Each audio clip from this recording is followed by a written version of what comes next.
बोलो श्री वृंदावन बाके बिहारी लाल की जय। मैं पंडित शुभम शास्त्री आप सभी प्रिय भक्तों का एक बार पुनः स्वागत करता हूं आप सभी की आपके अपने YouTube चैनल पर। तो प्रिय भक्तों, इस वीडियो के दौरान मैं आप सभी को बताऊंगा कि कौन है बाबा खाटू श्याम, बहुत ही कम शब्दों में। तो खाटू श्याम के बारे में तो आप सभी प्रिय भक्त अवश्य जानते होंगे। तो क्या आप जानते हैं वो किसके पुत्र थे, क्यों उनका शीश की हम पूजा करते हैं? तो यदि आप सभी प्रिय भक्त ये जानना चाहते हैं तो पूरी वीडियो में अंत तक अवश्य बने रहें। तो आइए वीडियो को प्रारंभ करते हैं।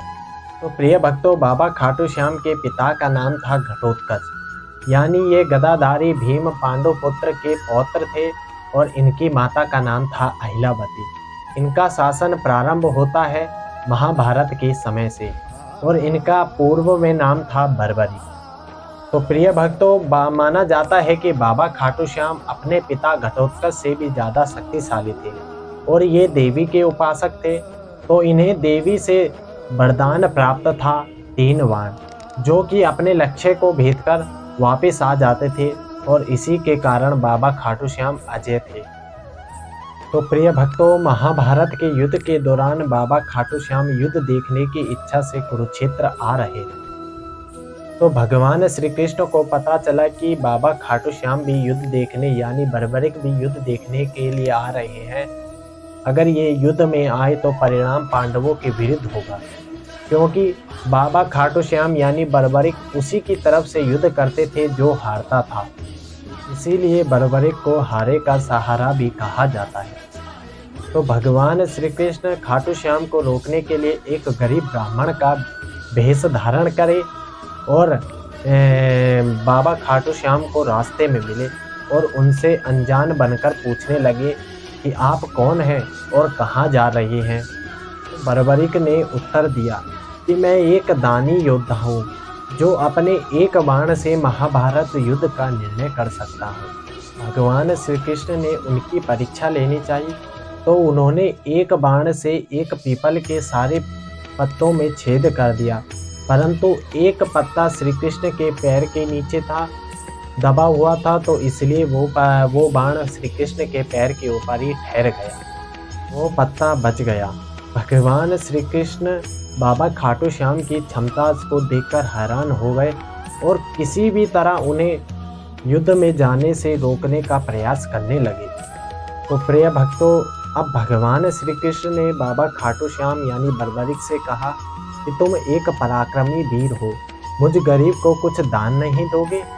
अब बाबा खाटू श्याम यानी बर्बरिक ने भगवान श्री कृष्ण यानी गरीब ब्राह्मण को दान मांगने के लिए कहा कि हे ब्राह्मण, मांगो, क्या मांगना चाहते हो दिल खोल के मांगो। जो मेरे से होगा और जो मेरे लायक होगा वो मैं आपको दान अवश्य दूंगा। तब भगवान श्री कृष्ण ने बर्बरिक से उनका शीश मांगा।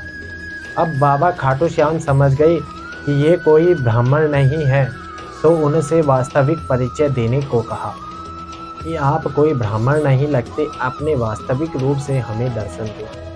तब भगवान श्री कृष्ण ने अपने वास्तविक रूप से बाबा खाटू श्याम को दर्शन दिए और बाबा खाटू श्याम भगवान श्री कृष्ण के दर्शन करके बहुत प्रसन्न हुए और भगवान श्री कृष्ण का दर्शन पाकर बाबा खाटू श्याम खुशी खुशी अपना शीश दान देने के लिए राजी हो गए और भगवान श्री कृष्ण की बात को स्वीकार कर लिया। तो प्रिय भक्तों, पूरी रात भजन पूजन करके फाल्गुन शुक्ल द्वादशी को स्नान पूजन करके बाबा खाटू श्याम ने अपना शीश अपने हाथों से भगवान श्री कृष्ण को दे दिया। शीश दान देने से पहले बाबा खाटू श्याम ने भगवान श्री कृष्ण से युद्ध देखने की इच्छा की थी। तो भगवान श्री कृष्ण ने खाटू श्याम का वह शीश किसी ऊंचे स्थान पर रख दिया। बाबा खाटू श्याम उस ऊंचे स्थान से पूरा महाभारत युद्ध देखने लगे और जब युद्ध समाप्त होने के बाद भगवान श्री कृष्ण ने बाबा खाटू श्याम को प्रसन्न होकर एक वरदान दिया कि हे वत्स, तुम कलयुग में मेरे श्याम रूप से पूजे जाओगे और तुम्हारे स्मरण मात्र से भक्तों के सारे कष्ट दूर होंगे और धर्म अर्थ काम मोक्ष की उन्हें प्राप्ति होगी। और भगवान श्री कृष्ण ने यह भी कहा था कि तुम हरे के सहारे हो, तुम्हारे दरबार में जो भी भक्त श्रद्धा के साथ आएगा उसकी कभी भी पराजय नहीं होगी। अगर वो धर्म के मार्ग पर चलता रहा तो तुम उन भक्तों की इच्छा हमेशा सदैव पूर्ण करोगे। तो यह थी बाबा खाटू श्याम की बहुत ही सुंदर कथा संक्षिप्त वर्णन में। अगर आप सभी प्रिय भक्तों को ये कथा अच्छी लगी हो तो वीडियो को लाइक, कमेंट, शेयर, सब्सक्राइब अवश्य करें और कमेंट में हरे का सहारा बाबा श्याम हमारा अवश्य लिखें। धन्यवाद। हरे कृष्णा।